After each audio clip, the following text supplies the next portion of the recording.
There were three. There were 3 men hanging on the crosses at Calvary, 2 guilty thieves, and a blameless miracle worker. The religious leaders had got their way. This prophet and teacher, who claimed to be God, a blasphemy of the most offensive kind, was finally silenced. Stripped of his clothing, brutally beaten, and forced to carry the weapon of his own execution to the place they called the skull. Death on a cross was excruciating torture, a humiliating spectacle, the most longsome and lonely way to die. But the agony of weeping wounds was nothing compared to the weight of sin that hung on Christ's broken body. Every imaginable filth, every deplorable thought, every sickness and disease. The Father couldn't bear to look at his Son any longer. It was 3.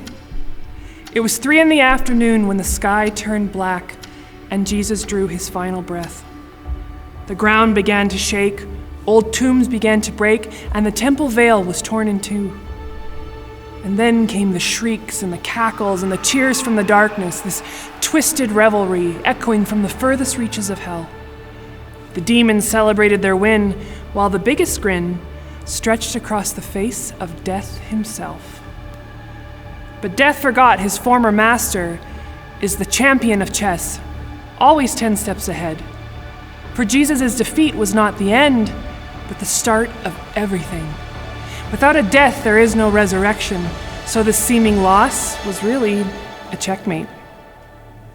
Christ's death was the spark of the greatest reversal in history, erasing all that had happened at Eden. For the fruit once plucked out of selfish ambition, was selflessly placed back on the tree that day. The fruit of Mary, Jesus himself, offers hope to all who eat and partake of his life. The perfect substitution for humanity's rebellion, the free gift of salvation, his family's redemption.